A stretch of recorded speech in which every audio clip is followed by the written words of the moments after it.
Bahia e Cruzeiro se enfrentam pela primeira rodada do Brasileirão Feminino nesse sábado às 18 horas em Salvador. E esse é um confronto direto, né? Bahia e Cruzeiro entram no Campeonato Brasileiro nessa primeira etapa com pretensões bem similares: se classificar para a próxima fase, ficar nesse G8 que dá vaga nas quartas de final do Campeonato Brasileiro. Falando especificamente aqui das cabulosas, a intenção, o projeto esportivo do Cruzeiro para 2026 é repetir aquilo que foi feito em 2025 e, por isso, um foco na manutenção das principais atletas, das principais titulares da equipe do Jonas Urias na temporada passada. A ideia é competir e competir em todas as frentes. Embora o Cruzeiro não tenha o principal elenco do futebol brasileiro, não seja talvez o principal candidato a todos os títulos, é fato que o Cruzeiro está aí hoje num top 5 de elencos e de trabalhos no futebol feminino brasileiro, e a ideia é ter um time tão competitivo quanto foi na temporada passada, que possa chegar forte tanto no Campeonato Brasileiro quanto na Copa do Brasil e também na Libertadores, essa nova competição no nosso calendário. E tudo começa amanhã, nesse confronto fora de casa contra um adversário direto. As cabulosas certamente precisam buscar pontos em Salvador, já que a pretensão é ser tão forte quanto foi no ano passado, e quando você consegue tirar pontos de um adversário direto, isso te coloca numa condição muito favorável na tabela do Campeonato Brasileiro. Como vocês sabem, eu costumo gostar de começar falando sobre os nossos adversários, e aí, pensando em como vem o Bahia para esse confronto, é muito desafiador falar sobre isso. O Bahia, assim como o Cruzeiro, ainda não fez nenhuma partida oficial na temporada 2026, assim como o Cruzeiro tem movimentações importantes no seu elenco, então a gente tem um recorte muito impreciso para projetar ou tentar imaginar como essa equipe vai para o jogo. O que a gente consegue falar é sobre como essa equipe jogou na temporada passada, tem a manutenção ali do seu comando técnico, assim como o Cruzeiro foi um Bahia que priorizou a manutenção assim de boa parte das suas peças do elenco do ano passado, mas que teve algumas baixas importantes, assim como o Cruzeiro, né?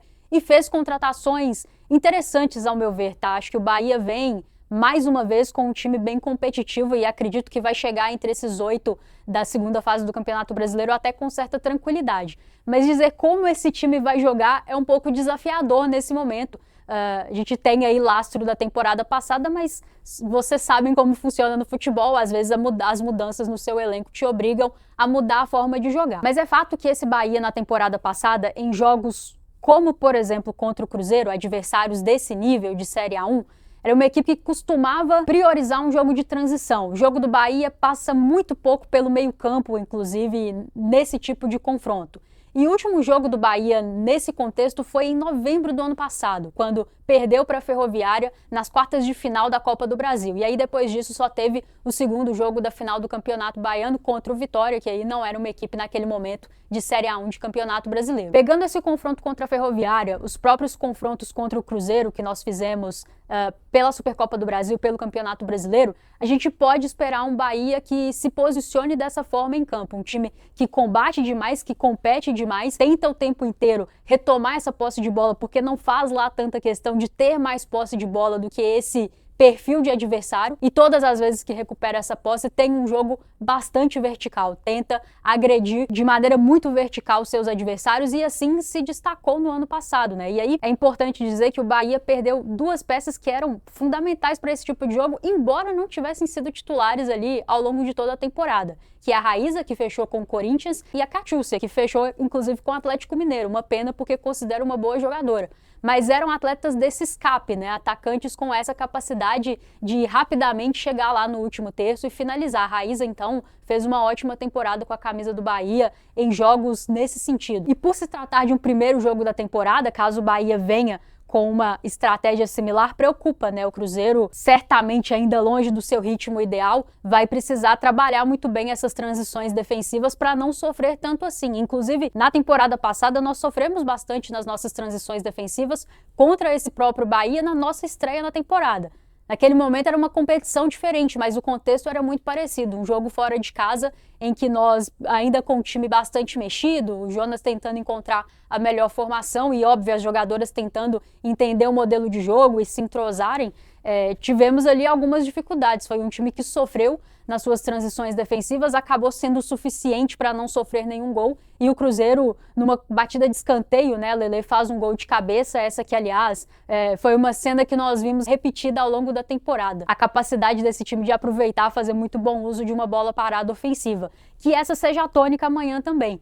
Como certamente o Cruzeiro vem com alguns desfalques em relação à temporada passada, é importante que essa equipe seja sólida defensivamente, como foi capaz de ser no ano passado, e que aproveite muito bem a sua bola parada, porque tem na figura da Bianca, principalmente, uma exímia cobradora de faltas, de escanteios. E embora tenha perdido aí a Isabela, que era uma jogadora que cabeceia muito bem, tem aí na figura da Lelê, da Paloma, jogadoras que podem chegar em condições de finalizar bem essas jogadas aéreas. Time que vai a campo, tanto em relação à Bahia quanto em relação ao Cruzeiro, ainda é tudo muito nebuloso, é difícil da gente confirmar.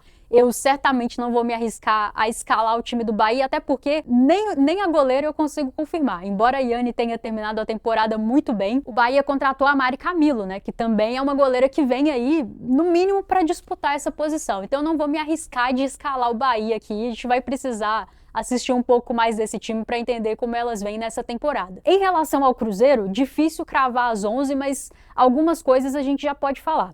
Lorena Bedoya não tem trabalhado com o grupo ainda desde que o time se reapresentou na Toca da Raposa 1 no mês de janeiro. A Bedoya, para quem não se lembra, fez uma cirurgia no joelho depois do Campeonato Mineiro. Não é algo que preocupa no sentido de perder a temporada, mas é uma jogadora que não vai estar à disposição para esses primeiros jogos. Na vaga dela, provavelmente vai a Ana Flávia, que é a primeira volante de origem e que, em comparação com a Capelinha, tem características mais próximas para iniciar uma construção de jogo daquilo que o Cruzeiro deseja fazer idealmente, né? E até características, falando em construção, mais próximas da Bedoya do que propriamente a Capelinha, que é aquela primeira volante mais clássica, né? Tô apostando na Ana Flávia na vaga da Bedoya. Na ala pela direita, normalmente vai a Marília, ela é a titular dessa equipe por ali. Entretanto, a Marília voltou a treinar com o grupo essa semana e talvez não seja tempo hábil para que ela comece essa partida. Fica a expectativa para ver, inclusive, se ela vai viajar com o grupo, se ela será relacionada. E aí tem uma vaga em aberto aí que pode ser da Milena, que pode ser da Ravena, que pode ser da Letícia Alves. A gente vai precisar assistir um pouco mais desse time para entender quem tá ganhando essa vaga quando a Marília não pode jogar. E muito possivelmente o que tá fazendo a diferença é o treinamento e o que tá fazendo a diferença também são os problemas ou eventuais problemas na nossa primeira linha, tá? O Jonas Urias, como todo mundo sabe, prefere jogar com uma linha de 3, foi assim ao longo da temporada passada. Ele tem 3 zagueiras no elenco, Vitória Calhau, Paloma Maciel e a Tainara, que foi contratada para ser essa zagueira central ali no lugar da Isa Haas. A Tainara ficou muito tempo parada, né? A Tainara há mais de 2 anos não faz uma partida oficial. Embora esteja treinando com o grupo, eu não sei se já foi o suficiente essa pré-temporada para que ela comece de titular. Se a Tainara começar no banco de reservas lá amanhã, não vai ser uma grande surpresa para mim. Acho que ela pode entrar ao longo da partida, ou também pode começar e de repente ser sacada. Eu não sei se ela tem dentro dela 90 minutos em alto nível. Mas surgiu uma segunda questão aí que possa de repente fazer com que a Tainara jogue, que é a situação da Vitória Calhau.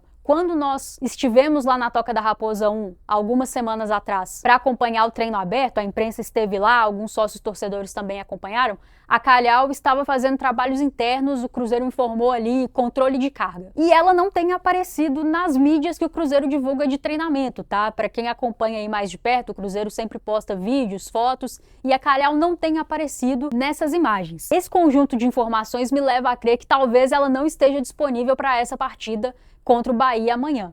Caso a Calhau não esteja disponível, a gente certamente tem que fazer uma improvisação aí. Paloma possivelmente vai lá fazer a zaga pela esquerda, se a Tainara puder jogar, vai ali de central, e aí aqui pela direita a gente teria que improvisar alguma jogadora. Por exemplo, a Letícia Alves, que é lateral direita e pode fazer essa função. Tem também a possibilidade de repente, a Capelinha, que terminou o ano jogando como zagueira lá no Internacional, vir compor essa linha de 3, aí mais como uma zagueira central, Paloma pela esquerda, Tainara pela direita, ou ao contrário, né? Tanto a Paloma quanto a Tainara podem fazer as duas. Confirmação mesmo, se a Vitória Calhau está relacionada, se viaja só uma hora antes do jogo, o Cruzeiro não costuma divulgar e caso ela não seja relacionada, aí sim o Cruzeiro deve informar o motivo, tá? Até então, o motivo dela não ter participado do treino aberto, controle de carga, estava fazendo trabalhos internos. Vamos aguardar, mas eu acho que é um sinal de alerta, pode ser que ela não esteja disponível para esse jogo e aí a gente já começa a temporada com um grande problema. Eu tenho falado muito sobre essa escassez de opções na primeira linha, isso certamente é um problema que o Cruzeiro tem que resolver na janela do meio do ano, contratando pelo menos mais uma zagueira. No mais, acho que a única grande dúvida em relação à equipe do ano passado é no gol, né? Tem essa disputa entre a Cláudia e a Camila, são duas goleiras de seleção brasileira, são duas goleiras que disputaram posição na seleção brasileira, inclusive lá na Copa América, e naquela disputa que aconteceu 7 meses atrás, a Cláudia ganhou a vaga. Existe essa expectativa de repente, a Cláudia ter ganhado a vaga aqui no Cruzeiro também. Mas não há também nenhum tipo de confirmação nesse momento, a gente vai ter que aguardar. Não seria nenhuma surpresa se a Cláudia iniciasse essa partida contra o Bahia, assim como não seria também uma grande surpresa se a Camila iniciasse. Foi um dos grandes nomes da temporada na posição aqui no futebol brasileiro em 2025. De resto, acho que a gente vai com aquilo que a gente tem de melhor e aquilo que terminou a temporada, né? Uma estrutura de meio campo com uma trinca. Então, se a Ana Flávia vai no lugar da Bedóia, a Gabi Soares deve ir pelo lado direito e a Vanessinha pelo lado esquerdo desse meio-campo. Se na ala direita tem essa dúvida na ausência da Marília, na ala esquerda possivelmente vai a Gisele mesmo, que é titular absoluta dessa equipe. E no ataque, uma dupla com Bianca Brasil e Letícia Ferreira. Claro, a Milene é uma jogadora que a gente tem que ficar muito atento, né? Muito experiente, faro de gol. Pode ser que apareça nesse ataque, mas eu acredito numa manutenção daquilo que vinha funcionando na temporada passada, da base do time titular da temporada passada, com essas mudanças pontuais que no momento são necessárias, se fazem necessárias por conta de algumas ausências. Mesmo com os problemas que o Cruzeiro tem, eu entendo que é um time forte. Claro que essa primeira linha me preocupa, principalmente se a ausência da Vitória Calhau for confirmada, porque a gente parte para ter que fazer improvisações e isso nem sempre está muito bem encaixado, em especial considerando que é o primeiro jogo da temporada. Então é um time que vai ter que ser muito dedicado no momento defensivo, no momento sem bola, para compensar talvez essa falta de ritmo, de entrosamento, eventuais improvisações, mas isso é algo que esse time do Cruzeiro fez muito bem ao longo de 2025 e com a bola nos pés que seja capaz de ser letal, né? Acho que o Cruzeiro se caracterizou na temporada 2025 por ser uma equipe que nem criava lá tantas oportunidades de gol, mas que era muito efetivo nas oportunidades que criava. E aí a gente conta muito com a qualidade técnica, com a individualidade, com o poder de desequilíbrio dessas peças que eu citei do meio para frente. Gabi, Vanessinha, Bianca, Lelê, a própria Gisele aparecendo muito para apoiar ali do lado esquerdo, que essas atletas estejam numa noite inspirada para nos ajudarem, né, que possam ser muito efetivas lá no último terço. Imagina um jogo bem difícil, bem competitivo, as duas equipes certamente fisicamente ainda muito abaixo do seu ideal e isso tem um peso, mas acho que o Cruzeiro tem que ir para esse jogo visando pontuar. Um ponto fora de casa contra o adversário direto não é de se descartar, eu acho que seria um bom resultado, em especial se a equipe do Cruzeiro for capaz de, na rodada seguinte, vencer Santos e depois Atlético Mineiro na sua casa, né? Daí a gente está falando de um cenário de 7 pontos em 9, acho que seria excelente para começar a temporada, mas é óbvio que internamente o objetivo tem que ser buscar os 3 pontos. O Cruzeiro, pelo elenco que tem, pela manutenção de boa parte da sua equipe titular, pelo trabalho de longo prazo da sua comissão técnica e por aquilo que fez na temporada passada, tem a responsabilidade de se impor nos jogos, obviamente respeitando muito o adversário que está do outro lado, que é um time muito bom e competitivo, mas eu não vejo por que não chegar num jogo desse pensando que você pode vencer. Claro, vai ter que ser muito competente para isso e passar por cima dessas dificuldades de elenco e de momento da temporada, de falta de entrosamento, ritmo de jogo e de um aspecto físico que certamente não está no seu ideal. Mas os problemas que nós temos, o adversário também tem. E aí vai ser da capacidade da nossa comissão técnica e das nossas jogadoras em campo de se sobressair, de passar por cima dessas dificuldades e buscar um bom resultado lá em Salvador. Então é isso, Bahia e Cruzeiro amanhã às 18 horas, transmissão no YouTube, tá? N Sports. Quem puder, né, obviamente, esteja presente, apoie as cabulosas em loco, mas claro, vamos todos mandar boas energias para que elas conquistem um bom resultado fora de casa e o pós-jogo se acompanha aqui na Samuca TV.